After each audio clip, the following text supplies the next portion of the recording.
Okay, so it has come to my attention that we still kind of struggle with distributors, installing them, wiring them, setting them up. I try to pay attention to what people are asking questions on in forums, Facebook groups. I see this topic come up a lot. Distributors, how to stab it in correctly, how to find top dead center compression stroke number one, which ones to buy. So today's video from Alf's Mustang Garage, I'm gonna kind of do a quickie, I hope a quickie overview of just like stabbing in your distributor in the correct location, and then a couple little things about wiring and selecting the right distributor for your car. So if you haven't had a chance yet, go ahead and subscribe to the channel. Give us a thumbs up. Those little things do go a long way when it comes to making more videos on these classic cars that we all kind of need help with from time to time. So those little things do go a long way, so I would appreciate it. Okay, so this little 289 came into us. They want us to do a first time startup on it, but this distributor is for one, it's wrong. It has the wrong gear on it. But number two, it's also installed 180 out. So right now it's set up really close to number one, and it's pointed over here. They had number one set up over here, so it was completely 180 out. So we're going to start with setting up our number one cylinder to top dead center compression stroke. I'm going to show you how we find that. Okay, so what we're going to do, we have the spark plug removed for number one. If you don't know which cylinder number one is on an old Ford, 1, 2, 3, 4, 5, 6, 7, 8. Those are the cylinder designations. So you have the spark plug removed for number one. Okay, you're going to insert your finger in there to kind of somewhat plug the hole. When your piston is coming up with the valves closed, that's your compression stroke, and you're sealing that cylinder. Okay, so you're gonna feel the air pressure kind of trying to force its way out your finger. Your finger's not gonna completely seal it up, but you're gonna see it. I mean, you're not gonna see it, you're gonna feel it, and you're gonna hear it working the pressure past your finger. So that's how you know that your piston is on its way up and your valves are closed and you're sealed. So now you know you're on your compression stroke. So you're gonna put a ratchet on your crankshaft. It's a 15/16 socket generally, unless it's some aftermarket thing. And we're gonna just crank it over with your finger in here, and you're gonna listen and feel.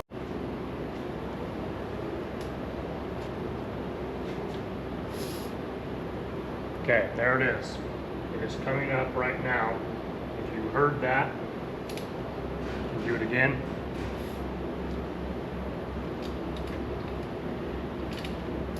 Back it up a little bit for you. There it is. You can probably hear it on camera, I'm betting. Okay, so now that you know that piston is coming up on the compression stroke, you have numbers down here on your crank pulley, right? Okay, so there's the numbers. You can see a 20 right here, a 10, and a 30. Here's your timing pointer, right? So as of right now, it's sitting at 20 degrees before it reaches top dead center. So the piston is still on its way up, okay? Now, where I like to stab my distributors is actually at 10 degrees right there. I made a Sharpie marker where 10 is at, okay? I'm not gonna put it to 0 because I don't wanna set my distributor up for 0. I wanna set my distributor up for 10 degrees before, because I am gonna have a better chance of success with getting this thing to fire right up, and then I can fine tune the timing after that. Okay, so now that I have the engine in the correct location of where I want it to be to install the distributor, I can go ahead and pull this old one out and get the new one in. So, get this this cap and wires out of the way. There's a little retainer for the distributor. I've already pulled that out, so now what we're going to do, make sure our wires are disconnected, and we're going to kind of gently pull this out. When I say gently, I mean just kind of like you're going to be super careful pulling it out, because you don't know, depending on your engine and depending on your car, it may be in there for a while. But if it has been in there for a while, sometimes the oil pump shaft can get stuck to the end of your distributor, and that's never really a good thing. So now that this is out, we can go prep the new one and get it ready to install. Okay, one thing with selecting the correct distributor, you have to make sure that the gear on the end of your distributor is going to be compatible with the gear on the end of your camshaft. Okay, these two gears mesh together, so if you have, a cast iron gear with a bronze gear or a steel gear, it's not going to work. Okay, this engine has a flat tappet camshaft, so it has a cast iron gear, and so we bought a distributor that also has a cast iron gear, and we know we're not going to destroy one of these two gears on the first startup. Okay, the next thing, this here is a hex pattern for the oil pump drive shaft. Okay, you're going to fight installing this in the correct position, and what you need to do is relocate or turn the oil pump drive shaft with a socket until it drops in the exact location that you want. Otherwise, you're just going to like fight and fight and fight. But if you get on the end of that oil pump drive shaft and you turn it slightly, try again, turn it, try again, it's going to like help you out tremendously.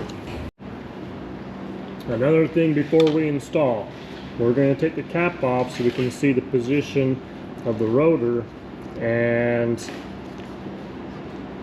we're going to kind of determine where we want our number one spark plug wire to be located. Now, I'm a creature of habit, so the Ford positioning on this is generally about the 1 o'clock position, which is generally about in this area here, and then your firing order would follow counterclockwise after that. So on a 289 flat tappet cam, 1, 5, 4, 2, 6, 3, 7, 8. Okay, so we're gonna kind of, and you can put number one honestly wherever you want, as long as the correct firing order follows that in its own sequence. So, but I'm a creature of habit. I like to do the same thing over and over again.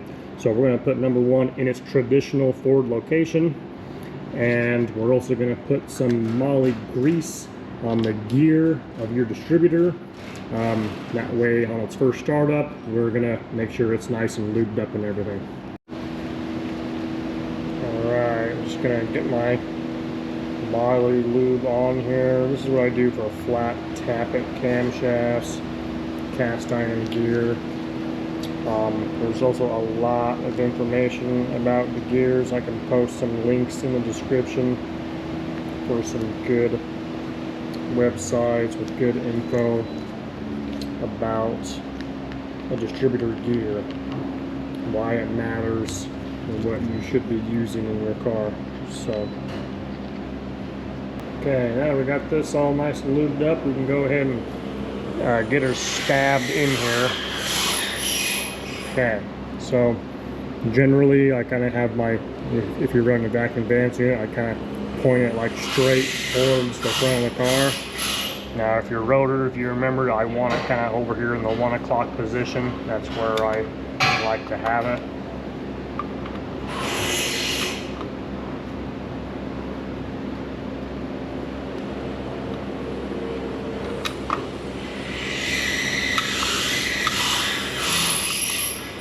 You're gonna find that it's just not gonna go down in. Like that's like the closest position right there. It's seated all the way down in the block, and that is like not where I want it. So we're gonna pop it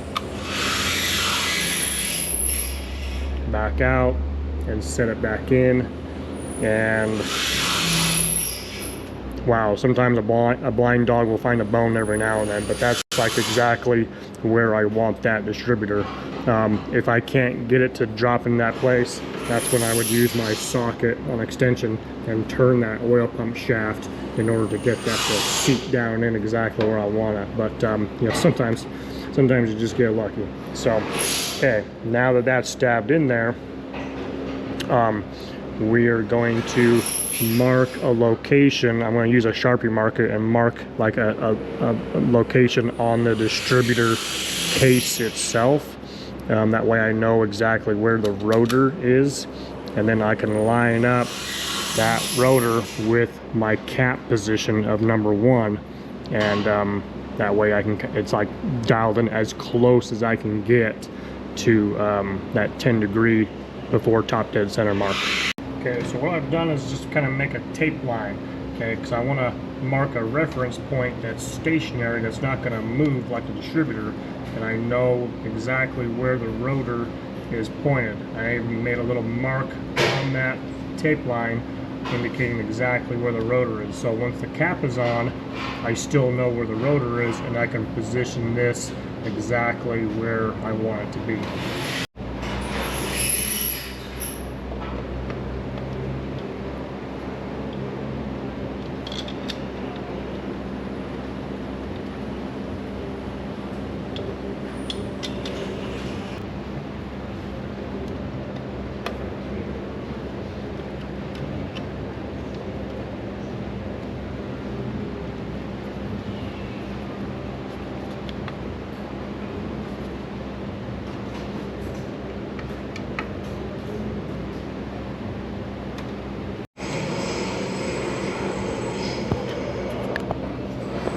Okay, so just to kind of reiterate, this is where my rotor is located under the cap. This little mark is where I want my rotor to be positioned. So right there, and my engine, if you recall, I set this up to 10 degrees before top dead center. This should be like really, really close, as close as I can kind of get it. And then like once the engine's running, we'll have the timing light, of course, and we'll dial it in. But that is essentially how you would set that up. And now this is number 1, and I would just, you know, put number 1 spark plug wire on there, and then 5 and 4 and 2, 6, 3 and 7, 8. Or if you have the different firing order, then you do the different firing order. So, but that is essentially how I do that. Wiring these things, that's a whole other story. Mustangs from the factory have a resistance wire built into the ignition circuit. So these upgraded distributors, like this one, is going to get, you know, a constant straight battery voltage. So we're not going to want to use that factory ignition wire. And what we actually do is we use that circuit to install a relay. And so we use it to trigger the relay, and then the relay is going to bring over our 12 volts to our distributor. Okay, so now we can put our spark plug wires on. So I got number 1 set up there. And again, like that's kind of like the Ford traditional location. You can actually put it wherever you want, as long as your distributor's like pointed, your distributor rotor's pointed at it. So we obviously set ours up right there, traditional Ford location. So the firing order on this 289 goes 1, and then 5.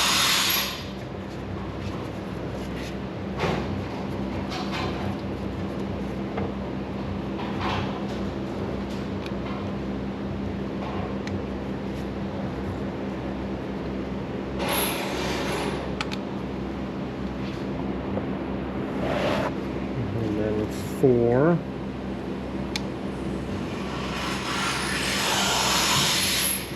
And then 2.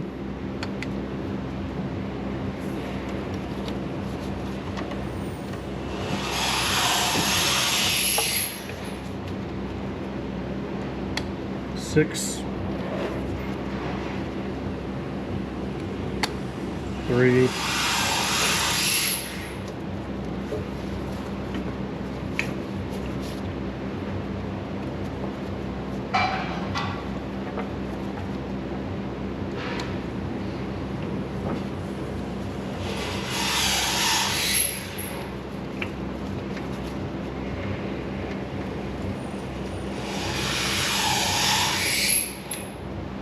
7, and 8.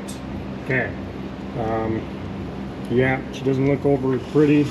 We'll probably get some wire cables and kind of tie those all a little prettier than that, but that's essentially how it goes. So when it comes to wiring, your distributor, you need to kind of follow the distributor manufacturer. They're all going to be, you know, a little different, but also a little similar. So again, referring back to, you know, the Ford Mustang, where it has the resistance wire built into your original circuit. If that's still intact, you'll want to bypass if you're going to an electronic distributor like this one.